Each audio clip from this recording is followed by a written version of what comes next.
Good morning. Good morning. Good morning, everybody. Welcome back to the Journey to Greatness with David McDonald, the GOAT. We are on day 127. Ooh, ooh, ooh, ooh. Express yourself. Dun, dun, dun, dun, dun, dun, dun, dun, dun, dun, dun. Express yourself. Dun, dun, dun, dun, dun, dun, dun, dun, dun, dun, dun.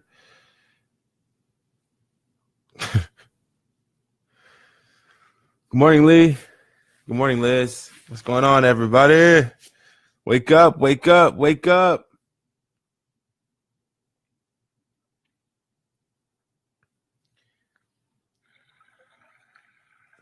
All right.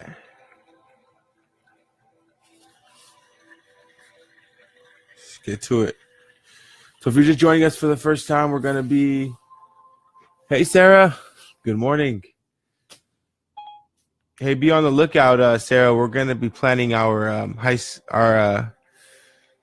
our reunion. High school reunion. Love for you to be there.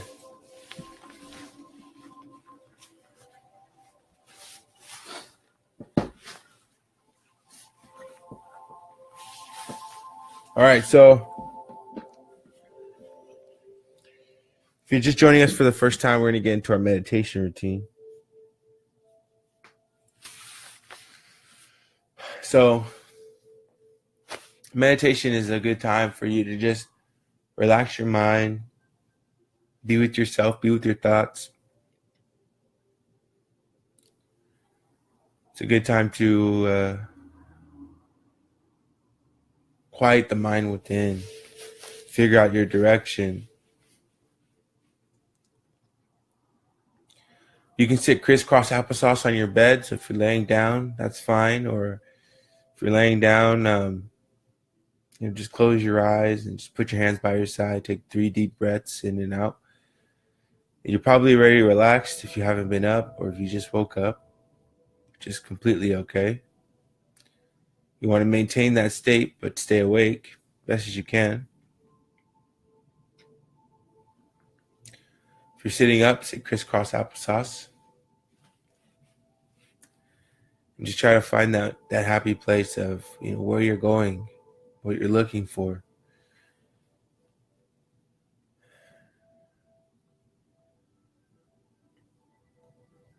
What today is going to be like for you. What your future is going to look like for you. You want to connect with the emotional feeling. See yourself at the end, successful, complete.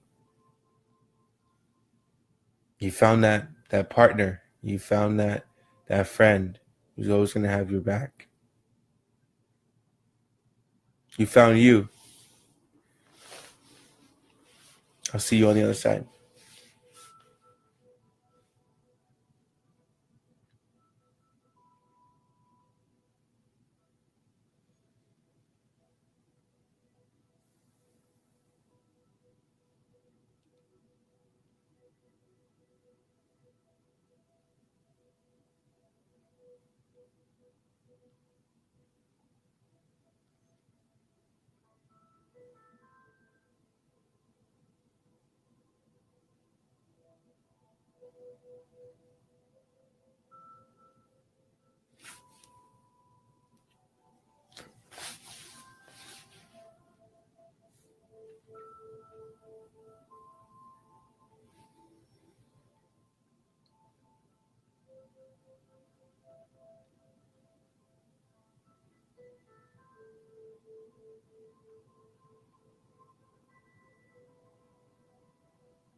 Alrighty, welcome back. Welcome back.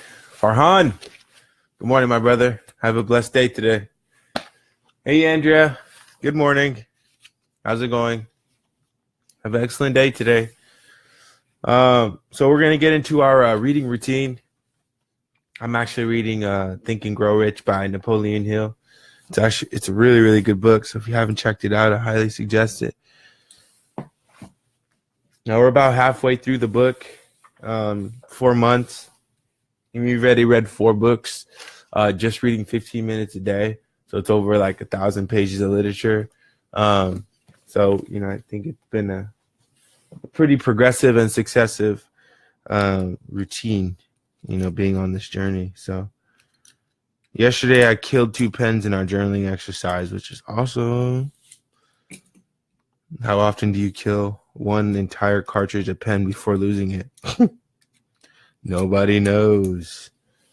All right, so I'll see you guys on the other side.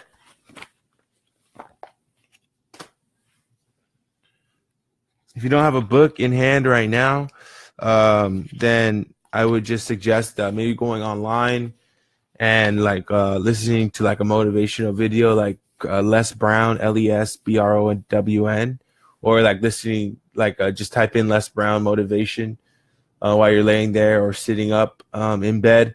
And or if you do, hey Brianne, how's it going? And or if you do like Tony Robbins and just listen to that for 15 minutes. That's a good way to get your juices flowing if you're not reading something directly. But I suggest reading because reading, it activates different parts of your brain. And it's a good way to like improve your vocabulary, all the things that we learned back in grade school. So I'll see you guys on the other side.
Mm-mm.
Alrighty.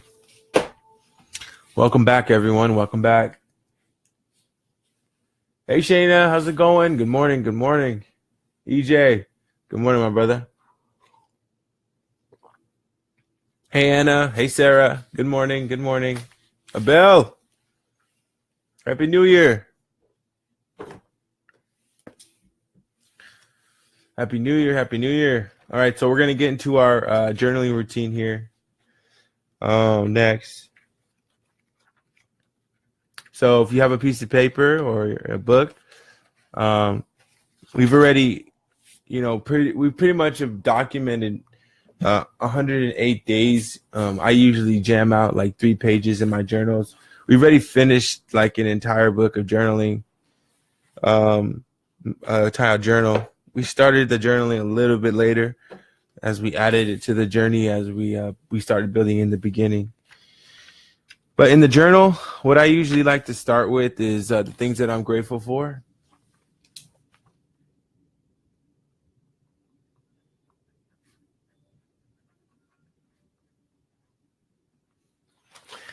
And the things that I'm most grateful for in the AM are, waking up, which is most important. I thank God at the universal power, the higher energy, for waking me up and giving me breath and having exceptional health. Those are the first 2 things I write about. And then I go back to yesterday, so I backtrack. So if there's good things that happen to me, if there's good conversation, if there's new people that I met, I write, how thankful I am and what I learned from those conversations and from those activities. And then if there's something on my mind that's, kind of, not stressing me out, but that's on the top of my consciousness that I want to, be delivered from. If there's a characteristic about myself that I wish to change, if there is a relationship dynamic that I wish to change or transcend to another, dimension, all of those things is what the journal is good for, and or just to track your journey. So if you're going through things, just write about how your day was yesterday, or write about how your day is gonna be today, and it's a really really good way. Good morning, Uncle Arno.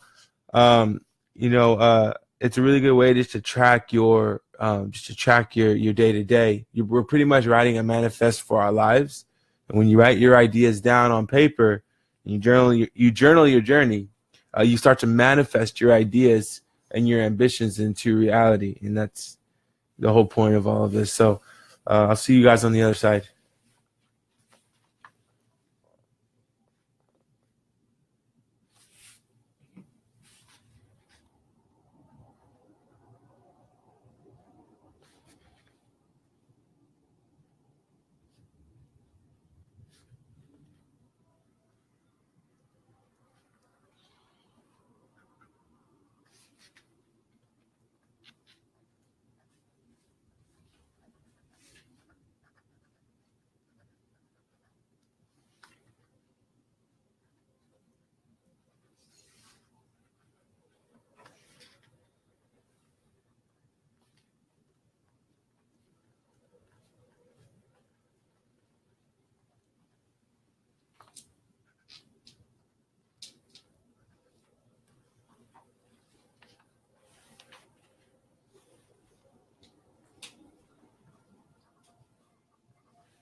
All righty.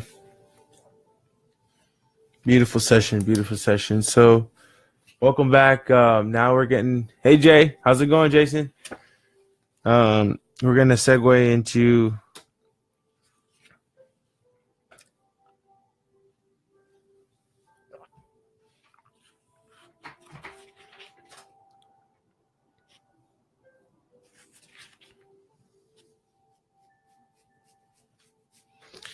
all right. So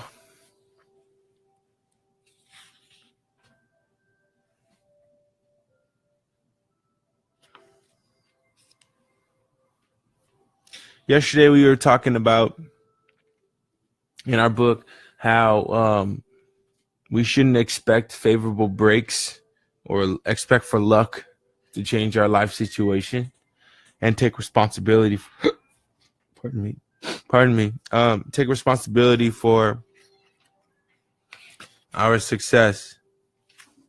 Now, this section of the book, these next few pages, were very, very powerful.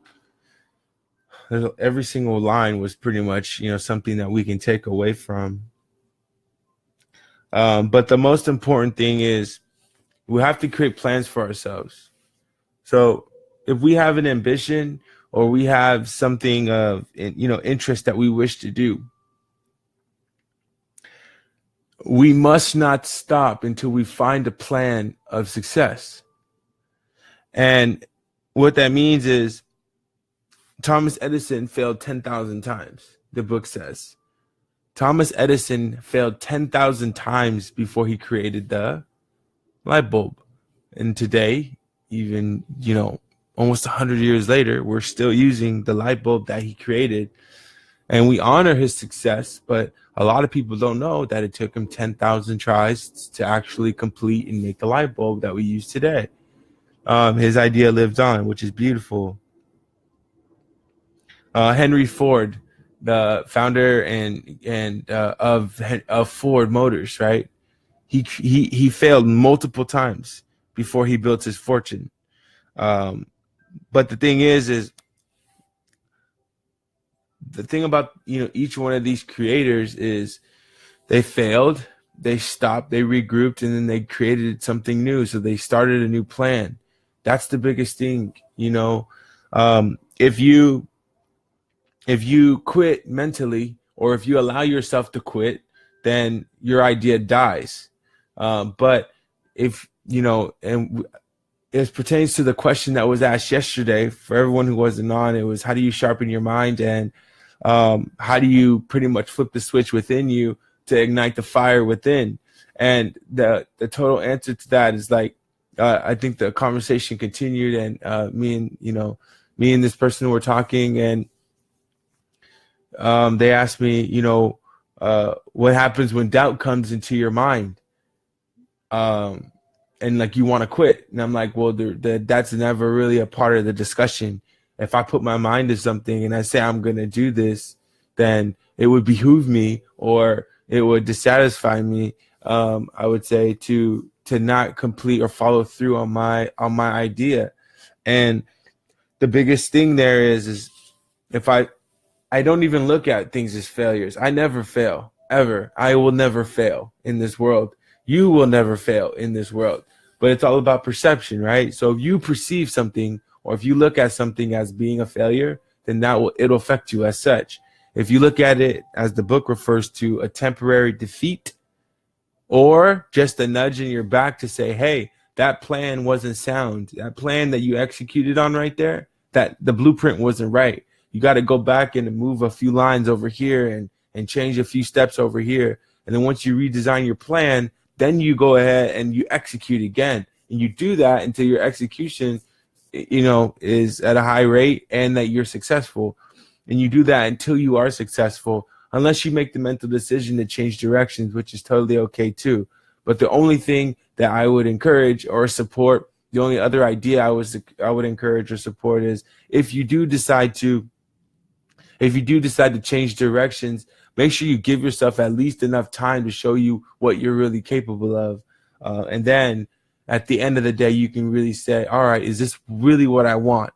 Is me changing directions a direct result to me quitting, or is it a direct result to me not wanting this reality anymore for myself? And there's a huge difference. So no man is ever whipped until he quits in his own mind. This fact will be repeated many times because it is so easy to take the count at the first sign of defeat. James J. Hill met with temporary defeat when he first endeavored to raise the necessary capital to build a railroad from east to west. But he too turned defeat into victory through new plans. Henry Ford met with temporary defeat not only at the beginning of his automobile career, but after he had gone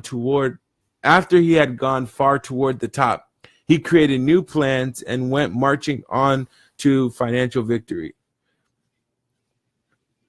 We see men who have accumulated great fortunes, but we often recognize only their triumph, overlooking the temporary defeats which they had to surmount before arriving at their success. And I think that's where the idea of immediate gratification gets confused.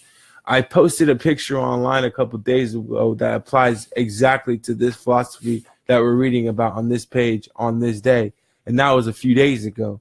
People see the summit. People see you at the summit. People see you being super successful in real estate, and they automatically assume that it's easy. You make it look easy. Let me tell you.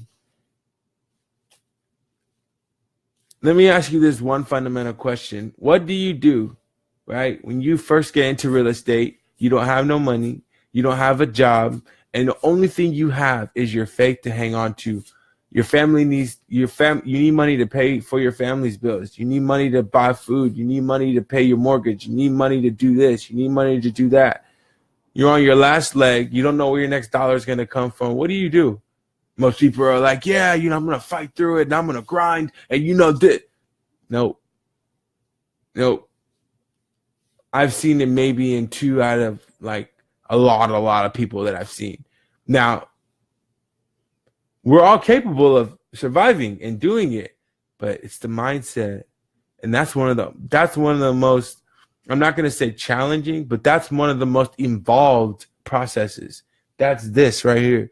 But doing it off camera, and like forget doing it on camera, doing it off camera and constantly sharpening yourself. What do you do when the going gets hard?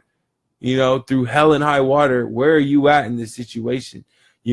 Where's your mental state? Are you breaking down and crumbling, or are you standing strong in your might and in your faith, knowing even though your reality is telling you you are done, there's no other place for you to go. You suck. You're a loser. You're not winning. Your reality is telling you this very blatantly in everything that you see. You can't even turn your head or close your eyes. In the back of your eyelids, it says you're a loser, right? You've lost. What do you do in those situations? And I feel like everybody sees the summit. You see everything that's been developed and created, but you don't know the hours. I'm talking hours, 10 to 16 hours a day for 3 years and 7 months. People don't know. They don't feel that burn, but that's the beautiful thing about it. Because then we allow people's imaginations to run, and it's like, oh wow, like this, that, and the other. And that's totally cool too. But then you have to be, you just have to be humble in your journey. And, and at that moment, I think, your journey is what defines you. And, you don't want to be spoiled in your arrival. You don't want to be not humble in your arrival.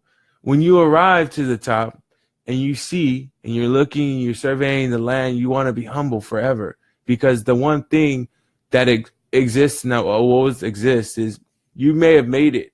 But the thing is this, everybody out there has the same exact power and the same exact strength as you have within them. And that's pretty much what the journey to greatness is. One of the reasons why we do the journey to greatness every single day is because we all have that power within us to conquer and to overcome those hard situations that are very less talked about. A quitter never wins and a winner never quits. Period. Some people Some people foolishly believe that only money can make money. This is not true. Desire, transmuted into its monetary equivalent through the principles laid down here, is the agency through which money is made. Money of itself is nothing but inert matter. It cannot move, think, talk, but it can hear. When a man who desires it calls it to come. That's like the fundamental story of this book. Think and Grow Rich, right? And I think the beautiful thing about that is money. The moment that you cling on to money and you're so attached to money that you're willing to step on your brother or you step on your sister to get to money,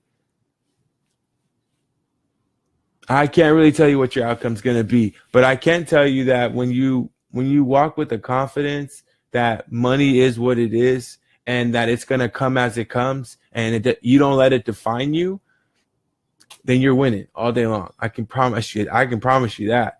And,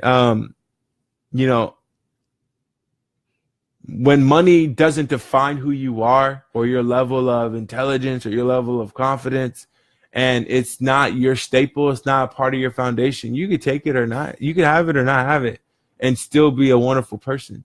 And at the end of the day, that's all that really matters. At the end of the day, that's why 2008 happened. When Wall Street crashed, people committed suicide. A lot of people committed suicide because money was all that they defined themselves by. And that's trouble sometimes. So I guess the biggest takeaway here is just to find that balance within to say, money is great. And yes, it's, good. It's cool to have a little bit of money in your pocket, it gives you a little bit extra pep. But at the end of the day, it's kind of like the man makes the car don't make the man. I don't care what I'm driving. When I get out of the car, my confidence is still going to be, one that exudes, self-discipline, self-love, love for brother, love for sister, love for humanity, love for the world, the universe, everything. None of that stuff changes at the core. And I think, that's truly what we are made here to be, is just to love on other people. And so rather than stunt and treat other people like they're lower than you because they haven't reached the financial levels or they haven't been able to tap into their inner greatness quite yet. Don't worry. They'll be there. And when they catch up, you better just hope that they're as loving to you as you weren't to them, that they're loving you how you weren't loving them. And so I respect that. And that's why I'm just like, hey, we respect everybody no matter what level of the journey that they're on. And we just keep pushing forward. So it should be encouraging to know that practically all great fortunes begin in the form of compensation for personal services or from the sale of ideas.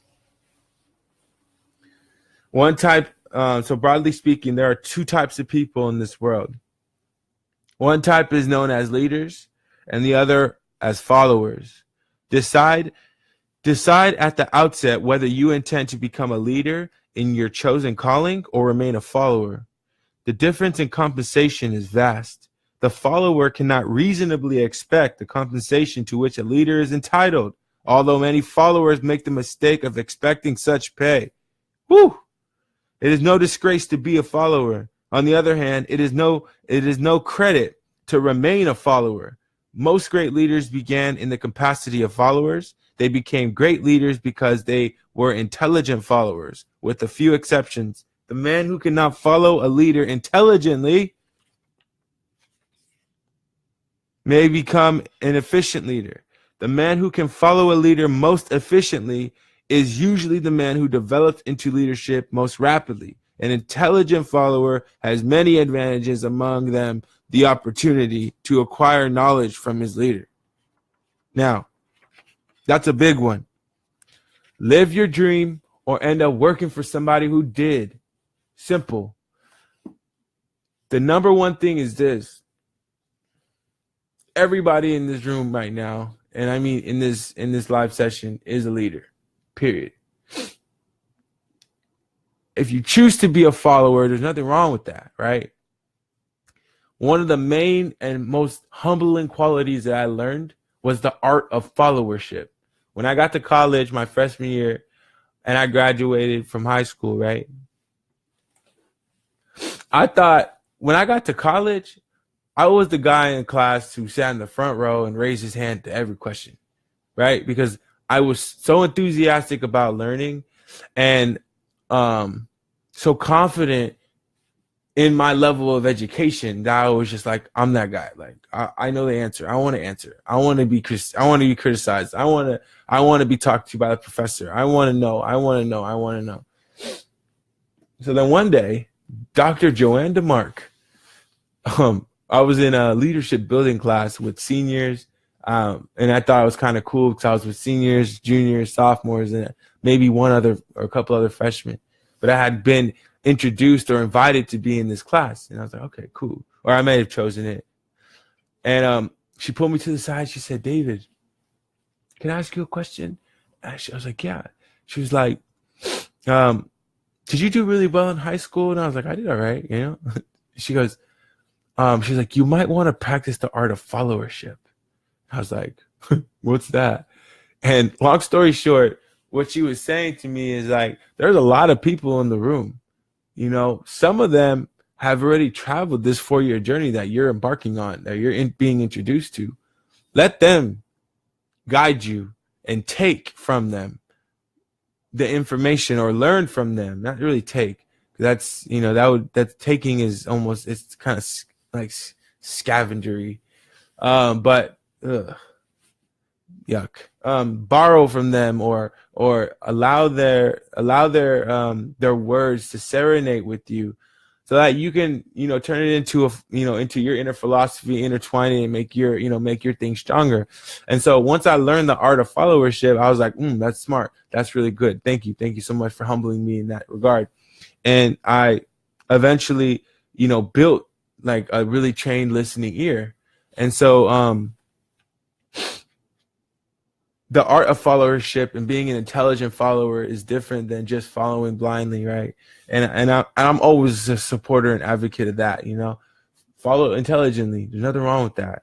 I mean, if I say something on camera, feel free to test. If I say something, or what have you, feel free to test. I don't really care. But being a leader, which one are you going to choose to be? We're all leaders. Leaders can come together and make powerful movements. To think that Martin Luther King Jr., which is the easy example, did it all on his own, would be, I don't know, I think would be a super, like a really wide stretch or a really far stretch, because I'm sure he had a lot of different leaders, not including or not mentioning his wife, that helped him organize a Million Man March during that time of controversy and turmoil. So the thing is when we as leaders in this community come together, we build, we grow, we sharpen our minds, and we create things on different spaces, different elements. I'm a real estate broker. There may be other real estate brokers in the audience. Perfect. How do we transform and just take over the entire industry? We have people, who work, 9 to 5, in factories. We have people who work at Boeing, at Microsoft, at, the grocery store down the street. How do you, as a leader, come to a place like a community as this, build yourself up, create a plan to get yourself to the next level, whatever that may be defined as you, and impact horizontally everybody that's in your space or line of work? And that's what leaders do. We come together, we build, we get better, bring new ideas, we get better. And then naturally we have a whole community of just lady bosses and bosses that are walking around. Okay, so to finish up here, I'm going to read through. Now, this is a really critical part. This is the major attributes of leadership. The following are important factors of leadership. So this is if you guys want a copy of this page, I might just go ahead and take a picture and post it on our Journey to Greatness page here. But let me just go ahead and jam through these. There's 11 of them. So the top quality types of a leader: unwavering courage based upon knowledge of self and of one's occupation. No follower wishes to be dominated by a leader who lacks self-confidence and courage. No intelligent follower will be dominated by such a leader very long. Self-control: the man who cannot control himself can never control others. Self-control sets a mighty example for one's followers, which the more intelligent will emulate. A keen sense of justice. Without a sense of fairness and justice, no leader can command and retain the respect of his followers. Definiteness of decision. The man who wavers in his decision shows that he is not sure of himself. He cannot lead others successfully. Definite of plans. The successful leader must plan his work and work his plan. A leader who moves by guesswork without practical definite plans is comparable to a ship without a rudder. Sooner or later, he will hit land on rocks. The habit of doing more than paid for. This is a big one. One of the penalties of leadership is the necessity of willingness upon the part of the leader to do more than he is required of his followers. A pleasing personality. No slovenly, careless person can become a successful leader. No slovenly, careless person can become a successful leader. Leadership calls for respect. Followers will not respect a leader who does not grade high on all the factors of a pleasing personality. Sympathy and understanding. The successful leader must be in sympathy with his followers. Moreover, he must understand them and their problems. Mastery of detail. Number 9, successful leadership calls for mastery of details of leader's position. Willingness, number 10, willingness to assume full responsibility. The successful leader must be willing to assume responsibility for the mistakes and the shortcomings of his followers. If he tries to shift this responsibility, he will not remain the leader. If one of his followers makes a mistake and shows himself incompetent, the leader must consider that it is he too who has failed. Cooperation, number 11. The successful leader must understand and apply the principle of cooperative effort and be able to induce his followers to do the same. Leadership calls for power, and power calls for cooperation. There are 2 forms of leadership.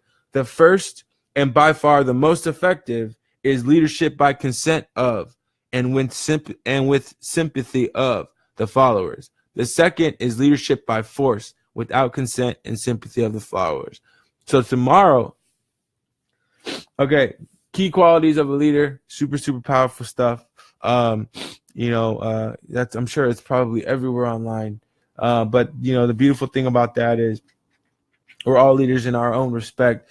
The level at which you wish to be a leader is going to be totally up to you, and how big and how great and grand you wish to manifest. Tomorrow we'll go into a little bit more detail, I'm sure, about what it means to be, those 2 types of leaders. We'll move on to talking about the major causes in leadership, major failure causes in leadership, and then we'll just continue pushing on. So with that, thank you to everyone for joining me on the journey to greatness. Day 126 or 127 with David McDonald, the GOAT. Greatest of all time. If you wouldn't mind just clicking into the Journey to Greatness page in the subject header there.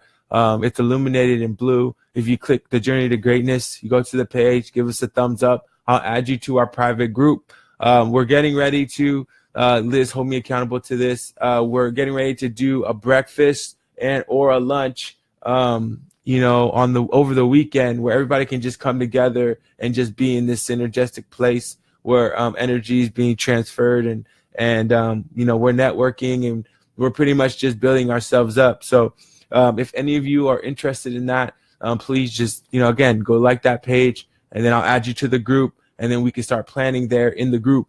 And so if not, that's totally okay too. But I'll see you guys here tomorrow at 5 a.m. Thank you to everybody who jumped on the message board. If I didn't see your comment or I didn't see your good morning, I'm not ignoring you. I love you tremendously. I just can't see it because the comments and the people who join shoot everything up to the top. But I will respond to you after my session today, and send my love and my blessings, to you. I hope you have the greatest day of your life today.